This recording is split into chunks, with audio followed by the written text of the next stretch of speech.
Hi everybody, welcome to Christian Homestead. My name is Jared. I was looking at X today and there were so many just odd things popping up. There was actually something from yesterday and it had to do with the video that I made today about the meteors, and then I also realized that there's some things that I failed to mention in today's video, so I want to bring it up here. But we're going to be talking about meteors. There's a new female head of the Church of England. There's stuff going on with the Olympics.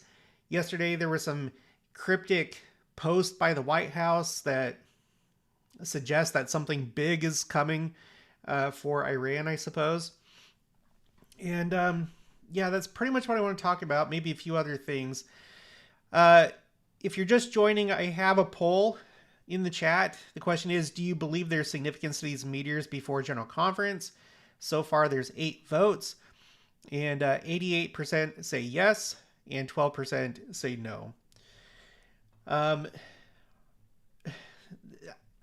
Whenever I do videos about meteors or anything having to do with astronomy, those videos typically don't do too well. So I don't know if they're just not interesting or people don't tend to see these things as significant, but I do. Not all the time, but I feel like we've seen a fair amount of unusual things since I started this channel, and things that I think point to the church and to the second coming.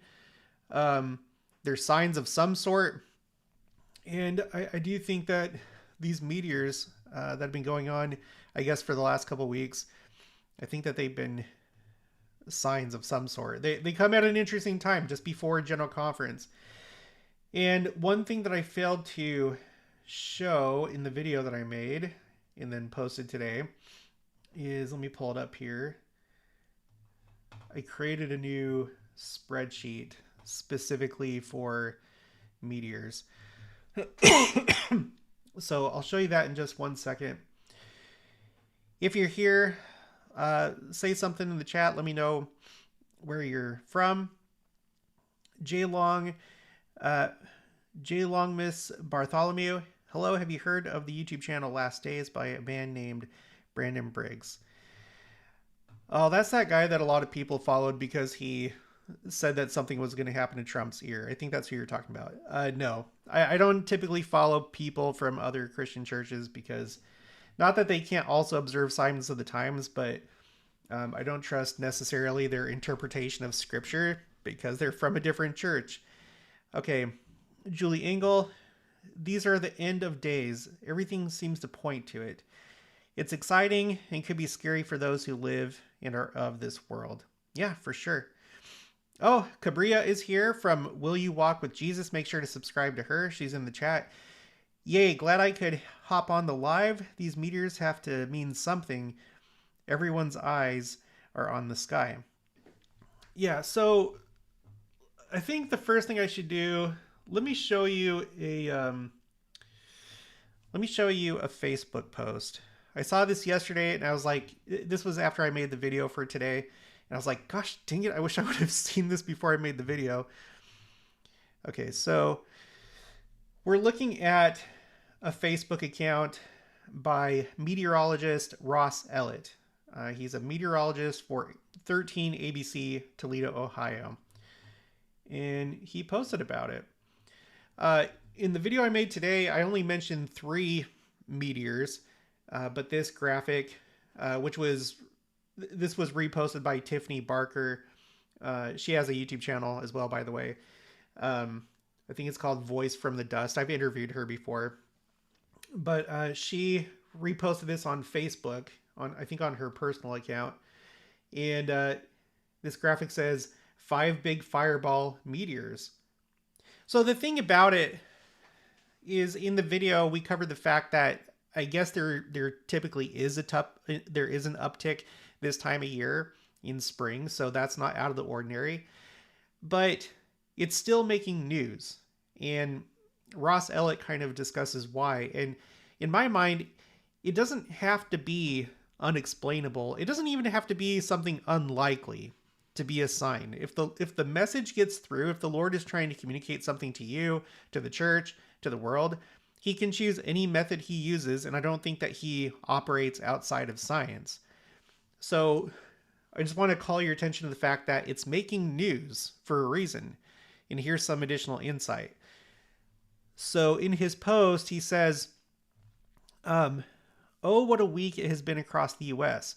Last night's fireball meteor in Michigan, and let's see, this post is from the 24th. Last night's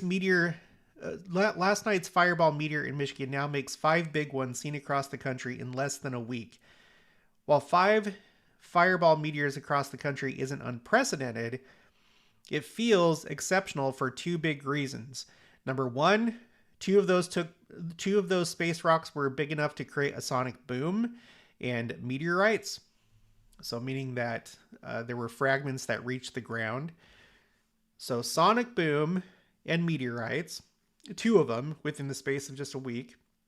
And then number 2, the meteors were focused on very populated areas across the country. Last week's meteor over Ohio was visible across the Great Lakes and Mid-Atlantic. The sonic boom was heard over Cleveland. The second biggest meteor was visible across the biggest cities in Texas with a sonic boom over Houston. Part of the meteorite went through the roof of a home, which created big headlines in the media. Over the past 48 hours, the big cities out west were able to see a fireball meteor on 2 separate events. It was a very interesting week for sure. And that's all that it's got to be. And then for us, as members of the church, this is happening just before General Conference. So I'm going to go ahead and cast my vote. I think that it is significant. All right, so let's look at what he has here on the graph. And notice how this kind of more or less covers the whole country. I mean, I guess not the Midwest so much, not really the Intermountain West. But on March 17th, you had this one over Michigan and Ohio. Okay, and then the next one on March 21st, that's the one that was over Houston and I guess the eastern and central part of Texas. I used to live right here in central Texas, about an hour north of Austin, in a place called, well, I lived on Fort Hood, like on post, but the city there is called Killeen. And then on the 22nd, Central and Southern California, you have San Francisco and Los Angeles, and it looks like somewhere in between them, there was one there. And then 2 on the 23rd. Oh, I messed up.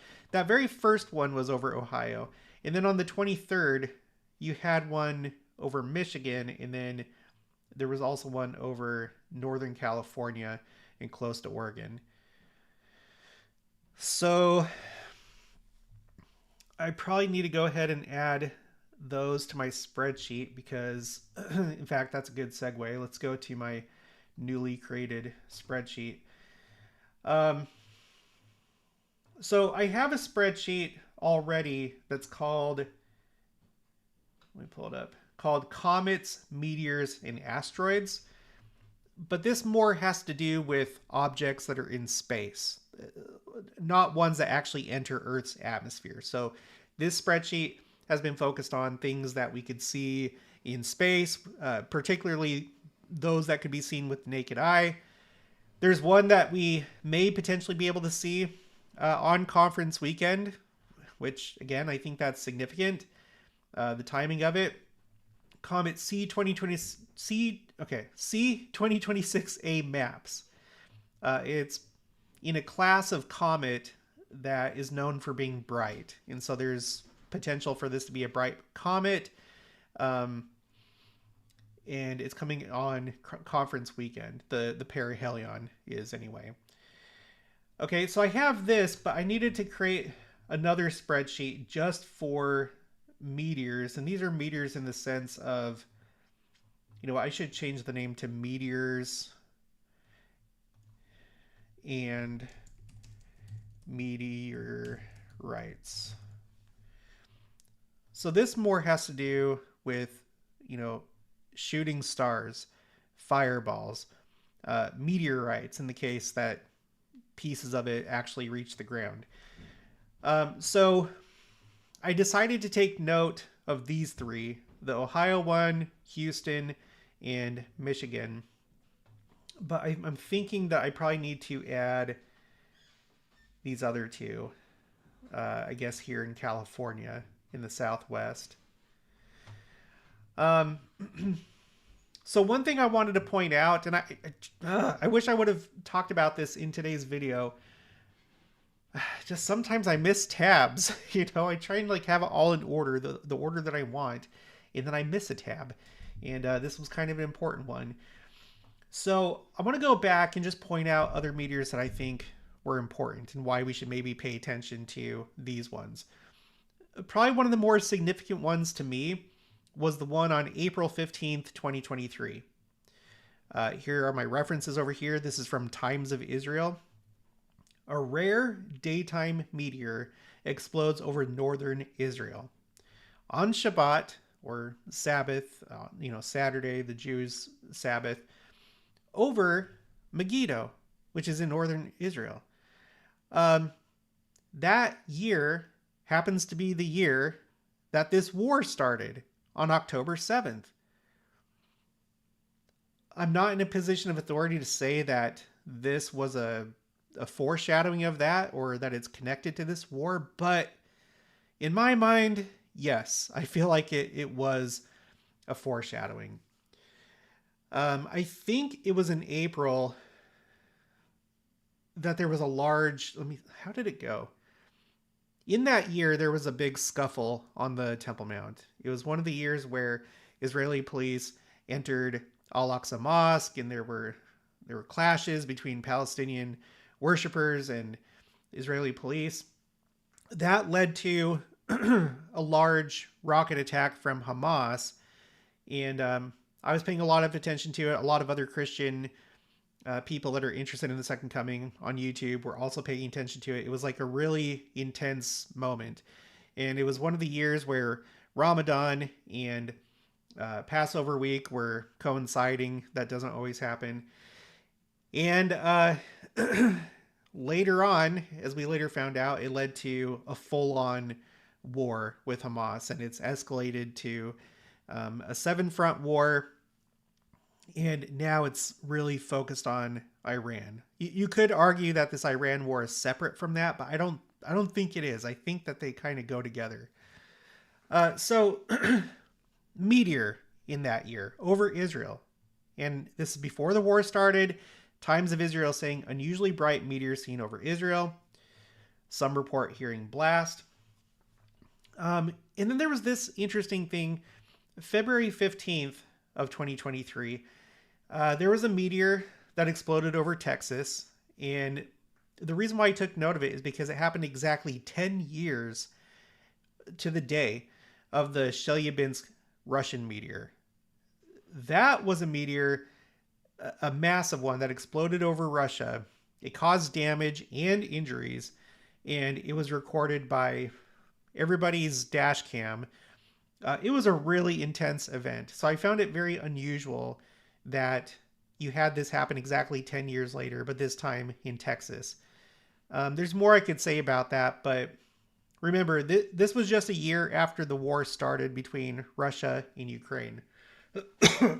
Okay, and then, sorry. Dang it, I should have grabbed some water. And then August 13th of 2022, there was a meteor over Utah. It was heard all the way to southern Idaho, all the way down to Provo. So a very large area heard this boom from a meteor.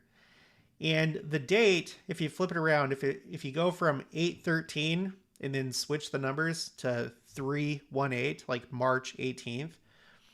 March 18th of 2020, 2 years earlier, is the day that the angel Moroni dropped his trumpet from the Salt Lake Temple. A visual symbol of something going quiet in missionary work, going quiet. And then 2 years later, and this was the year that President Nelson did his big call out for missionaries.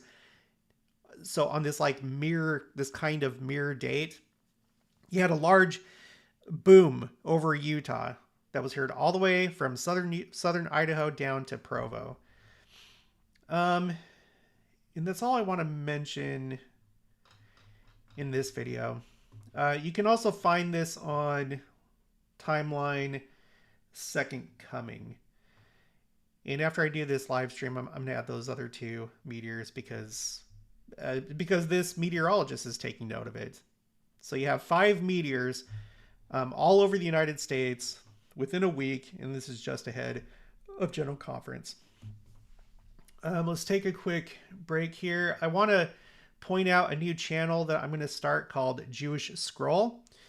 It's going to be the same format as Christian Homestead, but it's going to be exclusively for the study of Judaism. It's not going to be a thing where I compare Judaism with our church. It's meant to be just a strict study of Judaism for anybody that's interested, whether it's other Christians or Jews themselves or members of our church or just anybody for any reason. It's not going to be a type of thing where it's like, oh, I want to learn more about Jews and then criticize their beliefs or compare their beliefs to ours and how ours are the correct beliefs or whatever. So I would encourage you to subscribe. The link is in the description box below. I'm going to go ahead and put it in the chat. I'm planning on making my first video today, and it'll probably be published like tomorrow or something. But I feel like there's a need for this for myself because ever since I started my channel, I've been very interested in Judaism because I feel like they are a key population and people that have a special relationship to the second coming, because we know Christ is going to come to them on the Mount of Olives, and there's going to be a big conversion event. And to my surprise, I've spoken to many Jews here on Christian Homestead, and I feel like there's something developing where I just need to learn more. Am I going to be doing YouTube after the second coming? Is there still going to be YouTube and social media? I don't know, but I think it's probably a good idea. Like maybe, I don't know. I think maybe it's a good idea to learn about Judaism, and when there's a bunch of new converts, maybe they'll have some friends that understand their previous beliefs and can help them navigate their new religion. So, yeah, and like the best way that I know how to study is to do exactly what I'm doing, is doing a YouTube channel. And because like the saying that like in a class, the one that learns the most is the teacher. And we all experience this when we teach like Sunday school or Elders Quorum or whatever, Relief Society. It's true. Because you have to actually do the research and put it together and organize it. And so I feel like I need to do this. So please subscribe. I'm going to refresh this. Did anybody subscribe yet? Yes. Okay. We got 4 already. So please subscribe if you're interested in Judaism. And please don't leave comments about our church. Like you can, but this is not going to be related to our church. It's just like an academic, so to speak, an academic study of Judaism. That's all it's meant to be. Okay. Sean Smith. Hi, Jared, Sean, and Laura here from Arizona. That's one of my favorite places. By the way, we're going to be talking about this other stuff in just a minute. We're going to talk about the Olympics. We're going to talk about this new female head of the Church of England and other things. So don't worry, that's coming if that's what you're here for. Okay, let's see. We got Cabria with Will You Walk with Jesus. They aren't small. They're like 7 tons. That's rather large to be consistent in numbers. Just something that gathers our attention is a sign in my eyes. Grace Pattison says, just joining from Calgary, Alberta with a Canadian flag. Welcome. JC Hershey, I saw a fireball around 12 years ago, I believe in the fall in eastern Idaho. And when I tried to look for information about it, I couldn't find anything. It was as if I and the people I was with were the only ones that saw it. Well, and that's very possible.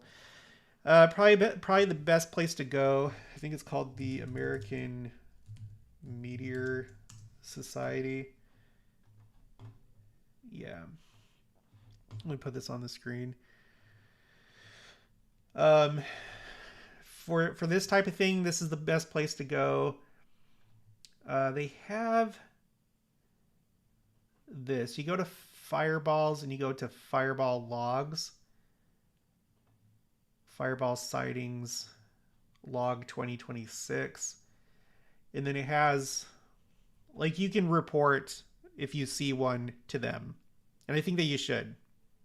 I haven't had the opportunity to do so, but maybe I will in the future. So let's see. This one was on March 26th. So wait, is that what it said? March 26th. Is that today? Yeah, that's today. I didn't know if this was one of the ones that we were talking about. I want to see if I can find one of the ones that we were talking about. So let's look at this one over Ohio, March 17th. You go down to March 17th. This must be the one right here. You click on that, and then you can see people have uploaded videos, and then it has this really cool map where it has like these place markers that depict everyone that submitted a report, and it's like a shape of a little person and which way the person was facing to see the fireball, so you can kind of get a sense of where it was. And then they have a blue arrow. I think this blue arrow is the way that it was traveling and roughly where it was, I believe. But this is a really good website. As you can see, there's lots and lots and lots of reports. But if you're just joining, the reason why these ones are getting so much attention is because they were seen by many people. They were overpopulated areas. 2 of them caused a sonic boom that was heard, and that's more on the unusual side. And I think those same 2 had fragments that reached the ground. And in the video that I did today, I talked about what Joseph Smith said about the stars falling from the sky, and how what happened in 1833 with the great meteor shower, like that was a sign of the second coming, but it's not to be compared to the final event of stars falling to the ground, because they will actually reach the ground. And so that's one thing that caught my attention with these events, as well as the fact that it's happening right before a general conference.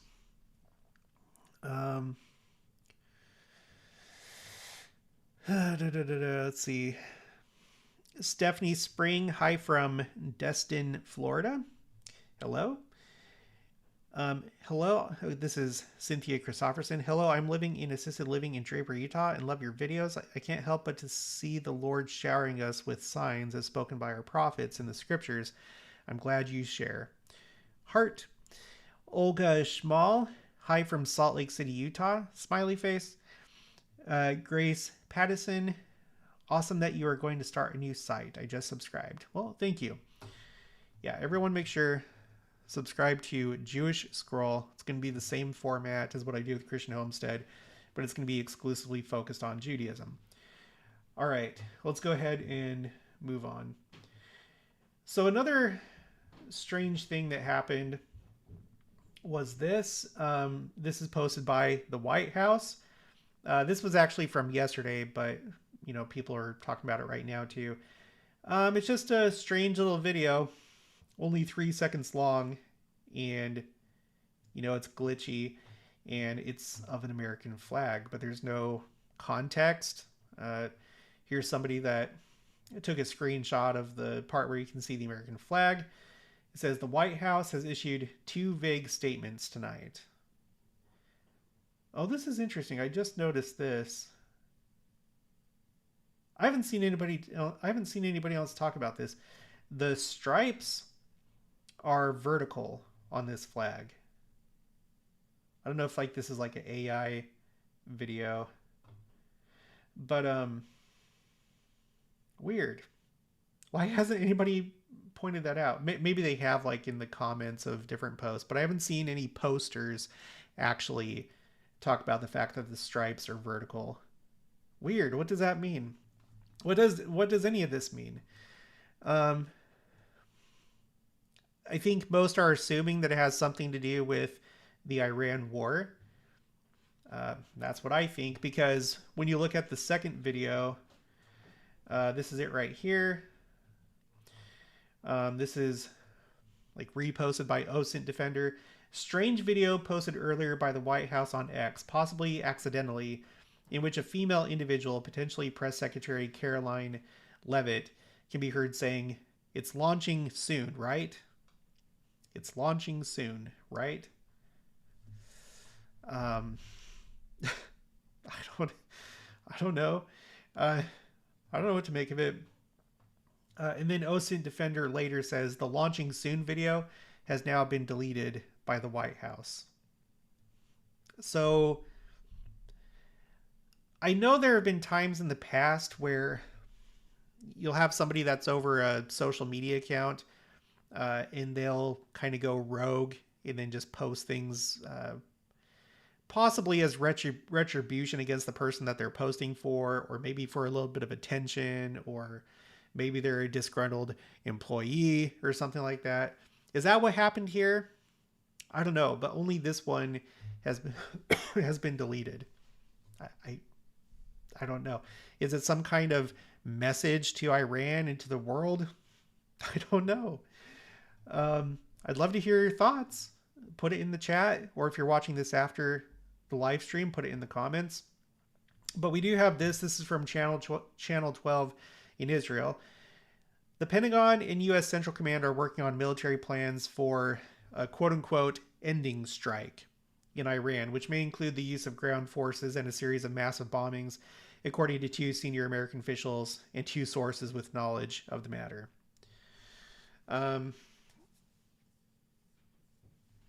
So is this what these 2 cryptic videos are about? I'm willing to bet yes, most likely, but I don't know. An ending strike. As far as ground forces go, what I do know, maybe you've seen it already, is that there are a number of troops from the Army's 82nd Airborne Division that are headed toward the Middle East. So these are airborne soldiers. I know that there have been talks about this key island of Iran. I think it's where they have some energy infrastructure. I can't remember if there's like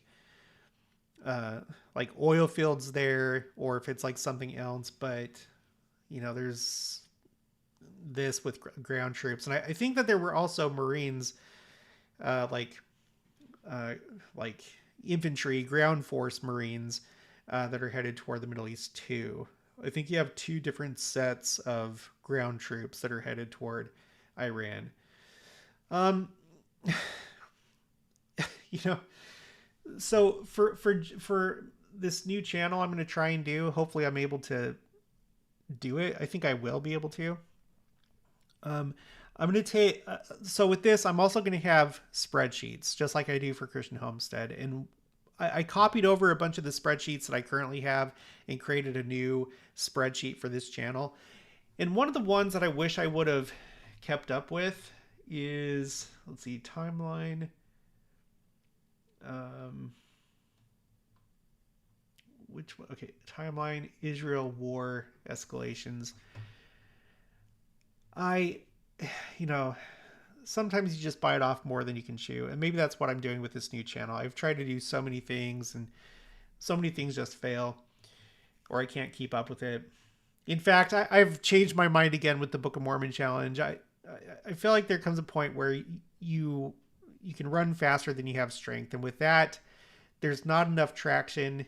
And I do want to continue to spread the gospel and do what I can, but I think I'm going to put that project to rest and divert my energies elsewhere. But this is one of the things I want to retroactively update and continue. I've tried to keep track of all the escalations since the war started October 7th of 2023. Um, there have been a lot. It has just continued to escalate to the point where this is now a second war with Iran. Since 2023, there have been two wars with Iran. Before 2023, it felt like that was something that was like looming in the distance somewhere, like far in the distance, sometime far in the future, to the point where it felt like it kind of wouldn't ever really happen, just like a perpetual bad guy that you would never actually fight. But now there have been two wars. There's the 12-day war, and now this war, whatever this one's going to be called, probably the Iran war. I don't know. Um, but there have been a lot of escalations. With the beginning of that war, you had the different groups that joined: Hezbollah, the Houthis, the militias in Iraq and Syria, and then Iran itself with those first two direct attacks on Israel. The first one came April 13th, 2024. There were different people in the Israeli government that pointed to the fact that it was a seven-front war, which I think is important to note. And I think that does actually mean something, that's a seven-front war. And you could say it still is. But there's been just all these things, like remember the pagers exploding in Lebanon with Hezbollah. There was like this, I guess, geniusly planned operation against Hezbollah where Israel was able to somehow, during the manufacturing process or shipping process, they were able to rig these pagers to explode, and that's what happened. I can't believe that actually got pulled off without anybody noticing. Yeah, the 12-day war, which included the United States using B-2 bombers. The United States attacked key nuclear sites of Iran. But, the last one that I have on here is from September of 2025. And I think there's been a lot that I've missed. But the point is, it continues to escalate. And one of the next big escalations, it seems, is going to be boots on the ground in Iran. That's going to be another escalatory event that I'm probably going to end up putting on here. So if this is the trend, if this thing just continues to escalate, how far is it going to go? Is this going to somehow become Armageddon? There might be other actors that are not currently involved that maybe somehow get tangled up in this. Maybe it will become a big regional war. Maybe it'll go beyond the Middle East if it gets bad enough. And you only have the two sides. You essentially have the United States and Israel, and then you do have like the different Muslim states that are like not with Iran. They've been attacked by Iran. They're upset at Iran. But like if you're playing it from the other side, if you're playing it from Iran's side and Russia and China's side, because that's one axis, then you kind of have like the two main opponents. You're not going to take out the United States, I don't think. That'd be pretty difficult, especially if you can't even take out Ukraine and end that war, or if you're having a hard time taking Taiwan. But Israel, again, I've talked about the fact, like, if this is like a big geopolitical game, Russia's trying to hold on to Ukraine or at least take some of it. The West has successfully, changed governments in the Middle East, and different governments have fallen. Syria is no longer part of like that other axis, because it used to be like, you remember that Russia had troops in Syria. They had these different bases. They were propping up the Assad regime and trying to keep them as an ally. They lost Syria. And so now they're about to lose Iran. And in a game, you've got to do like I would think you would want to score yourself, and so maybe somehow in the process of time, maybe eventually this does end up at Israel's doorstep. I'm talking about like the bigger players like Russia, China, maybe even Turkey. There's been a lot of like rhetoric and saber rattling. Well, maybe not saber rattling. Well, kind of from Turkey, from Erdogan. Um, so I don't know. An ending strike. I guess we'll see what that is. Before I move on to the next topic, let me go to the chat. Abigail Bazan, hello from Kentucky. Grace Pattinson, yes, Stephanie, watching for the signs is exciting and very needful. Cabria says, sorry, I had to hop off. Back now. Well, let's try not have that happen again, Cabria. Just kidding. September Menzia, will you walk with Jesus? I love your content. Clapping, praying, hearts. Stovetop Z, see the stripes are horizontal. Just the way the flag is drooping, they look vertical. No, I don't think so. Because look.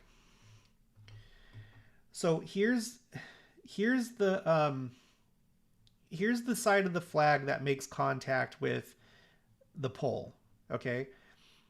Even if it was like, you can see it's drooping over here to the left, and you can follow this edge. You see this edge right here? It goes from the pole and then it goes down like this.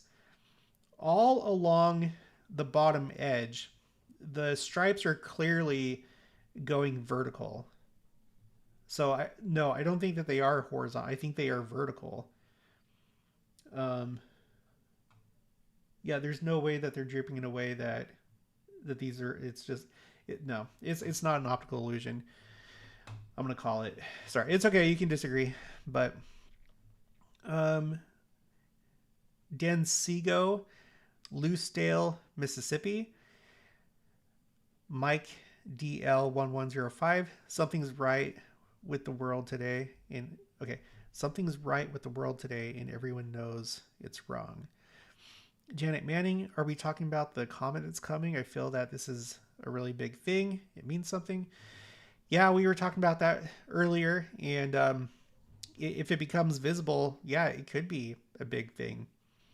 The timing sure is interesting. September Benzia, I keep thinking of the Book of Mormon challenge. I just shared a Book of Mormon this week. #flood. You may have put that when I was like explaining that I'm not going to do that challenge anymore. If you didn't hear it, I'm not going to do it. I know recently I said I'm going to resume it, but I'm not. There hasn't been enough response the second time. I could do it, but I feel like I need to divert my energy elsewhere. I only have so much energy, you guys. It may seem like a simple thing, but it really is not. Keeping track of those things. Janet agrees. I do feel you can overextend yourself. It's like Heavenly Father telling Joseph Smith to slow down. I've slowed down on my third book, getting ready to move to Independence. Awesome. I hope you mean Independence, Missouri. I think you've said that before in another live stream. Watch for the Sign says hello from northern Utah. Janet says getting house all ready to put on the market by April so we can move by at least June or July. All It Up says good morning West Coast, afternoon time, and even East Coast. All right, let's move on to a couple other things. I don't know if you saw this. This is good news. This is a post by B&O News. Transgender women no longer allowed to compete in female categories at the Olympics, IOC says. And a question, is this really the logo for the LA Olympics? That's not it, is it? Let me see. Los Angeles Olympics.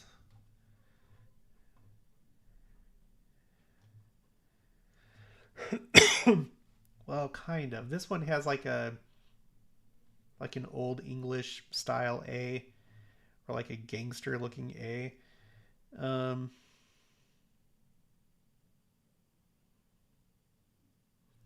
Paralympics. So I get it's like a variation, I think. Okay, it doesn't matter. So I think that that's really good. There's this from the Associated Post. This, oh my gosh, the Associated Press, that talks about the same thing. There is context here. It says, as noted in their article, trans women are excluded from female only competition. They're not banned.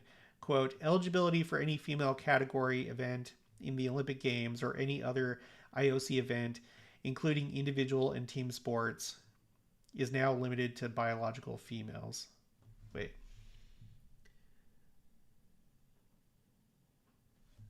Eligibility for any female category event at the Olympic Games or any other IOC event, including individual and team sports, is now limited to biological females.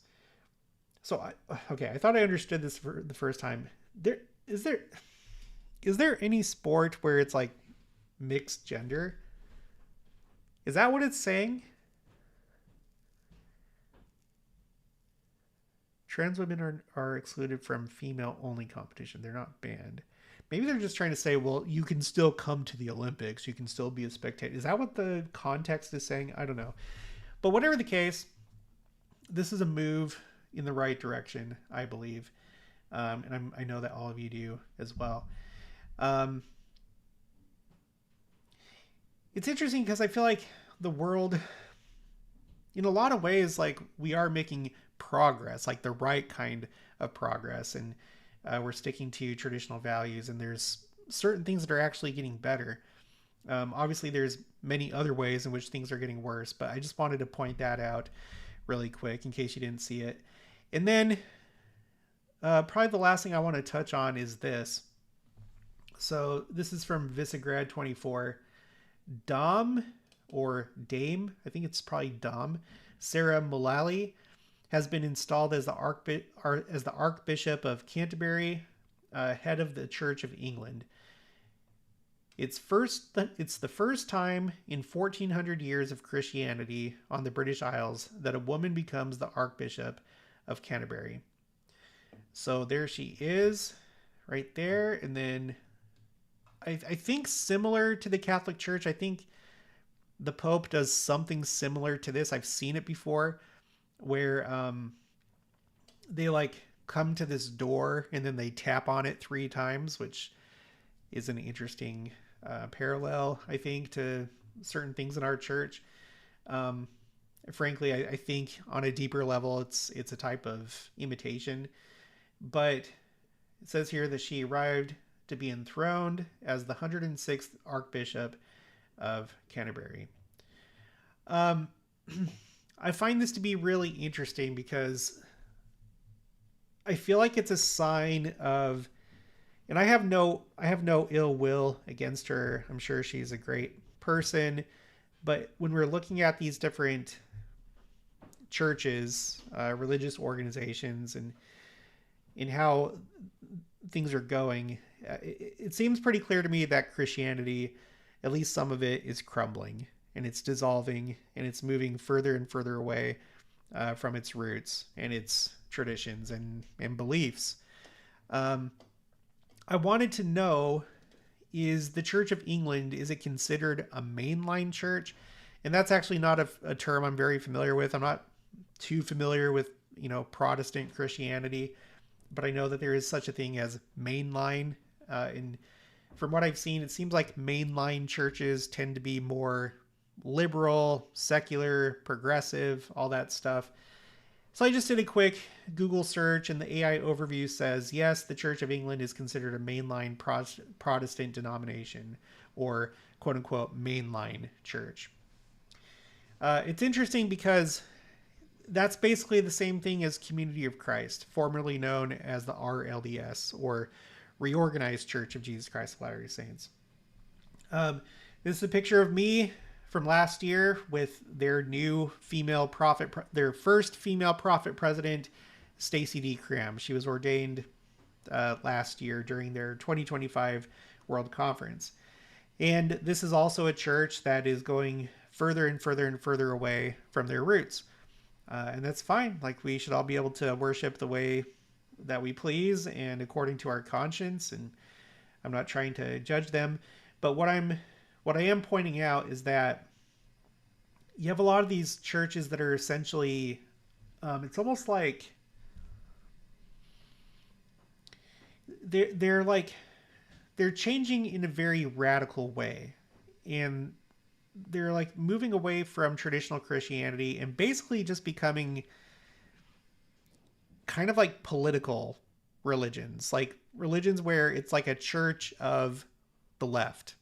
It's a church of leftist values. In the case of Community of Christ, I've been keeping my eye on them. I follow like as many of their pages as I can on Facebook. I check in on YouTube, on their, like, they have a couple different YouTube channels. I've interacted with some of them, one-on-one in person.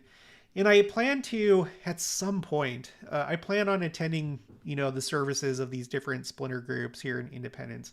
But from what I've seen of them, they're almost exclusively focused on just liberal issues. Like, they're very much about environmentalism, indigenous peoples, peace is a big one. One of the big things lately, especially with the most recent World Conference, is they put out a statement of non-violence. They're very concerned about violence. And then, what are some other ones? Well, whatever, you get the idea. I haven't heard this entire time since I've started like really watching them. I have not heard anything about the atonement, resurrection, sin, repentance, nothing about Joseph Smith. I have not heard them talk about or use the Book of Mormon. I'm not saying that they don't, but in the short time that I've been watching them, I've not seen one reference whatsoever. And so the point is, like, I feel like this is like a good example of what's happening in other churches. Like, you have this thing that happened with the United Methodist Church. There was like this big schism where the part of the church that's traditional and holds on to those traditional values, they split off, and the main church continued on, but it's like this kind of like mainline type thing, like Community of Christ. In fact, let's see, United Methodist Church Global. Let me see if I can, okay, hold on. United Methodist Church, Wikipedia. So you have them. What's the other one called? I thought it was like called Global Methodist Church. Oh yeah. So the Global Methodist Church, they are the ones, from my limited understanding of this church, but from the different articles that I've read about it and the videos I've made, these are the ones that like held true to the original Methodist values and interpretations and traditions. They broke off, and now they're called Global Methodist Church. Whereas the United Methodist Church is this is the church that's gone the way of basically the world, with like supporting LGBTQ stuff. LGBTQ. Let's see, in May 2024, the United Methodist Church General Conference repealed bans on LGBTQ clergy and same-sex marriage. So this kind of thing has been a problem for those that don't agree with it in the church, and so they split. On January 3rd, 2020, a group of Methodist leaders proposed a plan to split the United Methodist Church over issues of sexual orientation, particularly ordination of clergy in same-sex marriage and create a new traditionalist Methodist denomination, the Global Methodist Church, in 2022.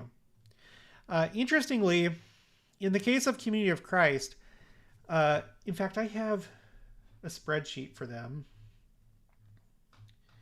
Timeline, Community of Christ. They had a couple moments of schism, but the really big one came in 1984 and 1985. April 3rd, 1984, Prophet President Wallace B. Smith introduces Doctrine and Covenants 156, which allows for women to be ordained to the priesthood. And then that took effect November of 1985. That was the beginning of ordaining women to the priesthood. And then 5 years later, that's when ground was broken for their temple here in Independence. It was completed in 1994. 1996. So if I was like a traditionalist member of their church, this might go against the way that I feel. W. Grant McMurray became the first prophet president outside the Smith family because the way that they did their church is, let's see, Community of Christ prophet presidents.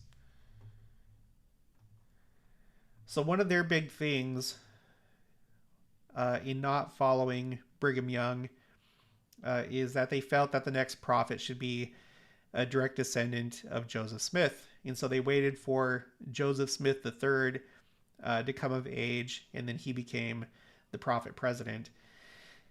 And then from that time, you see Frederick M. Smith, Israel A. Smith, Wallace W. Wallace Smith, Wallace B. Smith, and then 1996, you have W. Grant McMurray.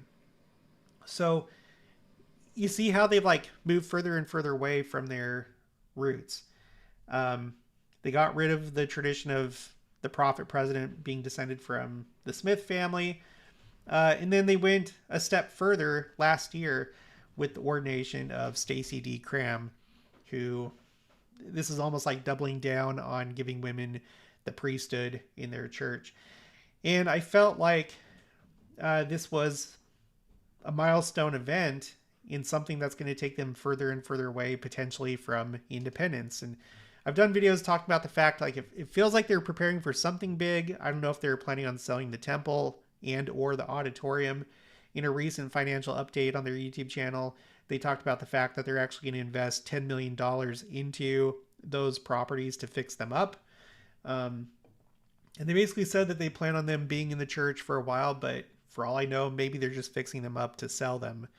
There may not be any immediate plans, but if things continue to go the way that they are, as they continue to lose tithe payers, they're probably going to have to let go of those properties, I would imagine, but we'll just have to see how things go. So going back to the Church of England, are they on the same path? I think they probably are.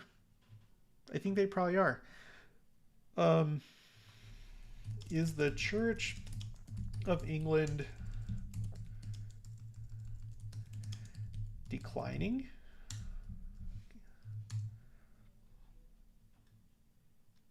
Yes, the Church of England is experiencing a long-term significant decline in membership, attendance, and societal influence.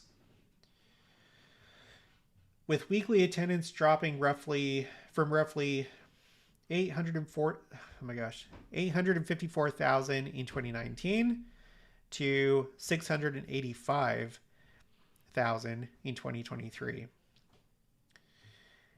Data shows an aging demographics, accelerated losses post-pandemic, and fewer young people identifying as Anglican. And that sounds very much like Community of Christ. And I'm sure it probably applies to all mainline churches, and maybe not just mainline churches, but yeah. Okay, so that's what I have prepared for this live stream. We're at 55 minutes right now. Let me go to the chat and let's finish this up. If you have anything else to say or that you want to share, now's the time to do it.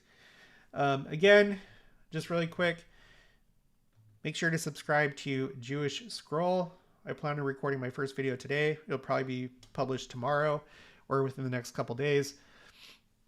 It's going to be a channel just like Christian Homestead, but exclusively for the study of Judaism. I want to explore Jewish history. I want to explore the different, what you might call sects of Judaism. I want to do everything. I want to understand Judaism. So I'm going to do it. The link is in the description box below. Wait, let me refresh. Let's see if anybody else has subscribed. So 639, refresh. 651. The link is in the description box below to subscribe. Rysons says, hello from Ireland. Oh, hello. There was one person from Ireland that I interviewed a long time ago, and at this point I can't remember what his name was, but he's a member of the church. He wrote a book, but that was like toward the beginning of my channel.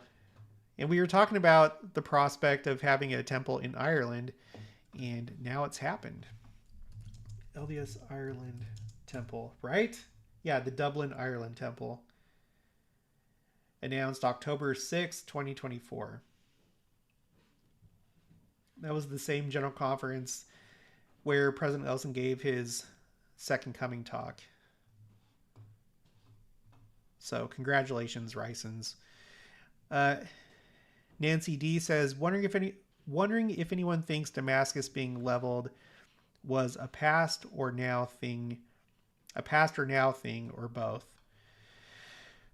I think I did a video about that a long time ago when the rebels took Damascus. There were people like you that were like, oh, is prophecy being fulfilled? And from what I saw, I didn't see anything necessarily talking about Damascus falling per se, as far as like future prophecy, but I might be missing something. Become One in Christ at Mike D. Haven't heard Aerosmith for a while, but definitely that's how it seems right now. You know what song came back on my radar for some reason? I was on Instagram. I came across an Instagram post, and it didn't have to do with this song. They just chose this song for the post. But Layla by Eric Clapton, that is an epic song. I've always liked it, but I don't know. I just like zeroed in on it. I added it to my playlist. Layla by Eric Clapton. It's awesome. He's a legend. So I like Aerosmith too. Watch for Signs says, is it possible that the end of the Saturday sessions of conference may be the completion or partial completion of Adam Adiaman? Perhaps now the next two appearances in temples? Yeah, I think anything's possible. I don't know. I hope so. Mary GR says, you're getting old, wink. But I'm not sure why she said that. Maybe there's something I said earlier. Or maybe I'm just looking, well, I'm definitely looking older. Deborah McNaughton, of course, it's Armageddon. We are in the final phase. Yeah, agreed. Let's go back to the poll really quick. The question was, do you believe there's significance to these meteors before General Conference? I have 146 votes. 83% says yes, and 17% says no. Obviously, you know, my audience is going to be more biased toward, you know, in the sign of meteors.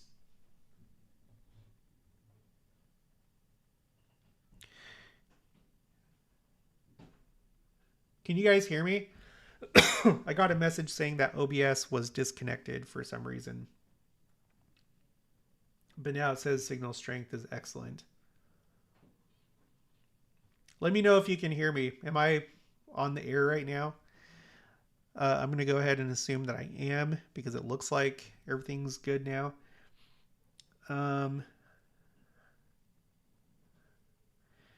Grizzamom says equestrian is mixed and the horse does all the work. I must have missed something there.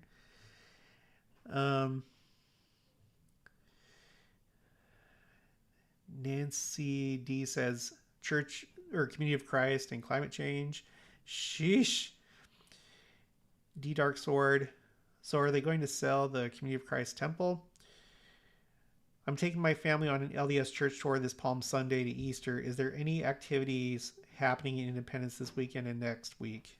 Things to see with young kids besides Liberty Jail. I don't know of any activities necessarily, but go to the description box of any video.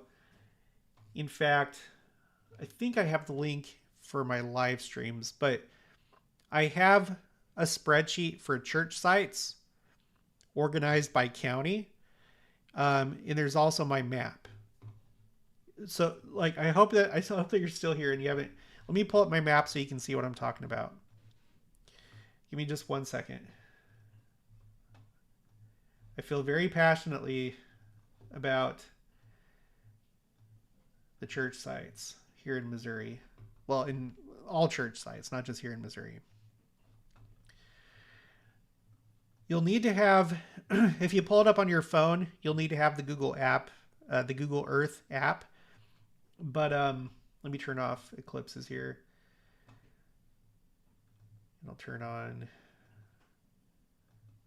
these other sites. So these are all the church sites, except for these ones in New York. I haven't been there, but I've been to the Kirtland Temple. And all the rest of these are church sites that I've been to. And there are a lot. So I would use this as a guide. There's still some I need to add to Independence. There's something called the Missouri Mormon Walking Trail, where you have these sidewalk markers all throughout Independence. There's 14 of them. This is the public square, and there's several of them here. Like the Gilbert Whitney and Company store. And there's an actual store. It's not owned by members of the church, but they like reconstructed or restored the store to look like it did during the time that the saints were here. There's a cool place to go. So, you know, here's the temple lot. Here's the Community of Christ temple and the auditorium and the Independence Visitor Center. Make sure to go over here and look at all the stones and everything that's up here on the temple lot. Go across the street and go see the Flournoy House. This little plaza is called Heritage Plaza. It's owned by Community of Christ. And then one of the coolest things I think is if you go up River Boulevard up here and you follow it all the way up. Oh, there's a cemetery. That's not a must-see site though. You go all the way up to this. This is called Wayne City Landing, and it doesn't have like any historical markers for when the saints were here, but this was a place where you would cross the Missouri River, and it's one of the sites that the saints crossed the Missouri River when being kicked out of Jackson County. And from this site, out in the distance, you can see the Kansas City Temple. You see that right there? I took that picture from this site, a site where the saints were driven out, and then ultimately years later, driven out of Missouri. You can see the Kansas City Temple, which is a symbol of our return to Missouri. So I would go see that. But there's all these sites, and then I have a spreadsheet. I have a spreadsheet that has, you know, the GPS coordinates and the street address, and then it's all organized by state and county. And then you can also go to Explore Church Sites. This is my other channel. I have these playlists, like I have Missouri church sites, for example. Just go through this. If there's something that you're interested in, go to one of these videos.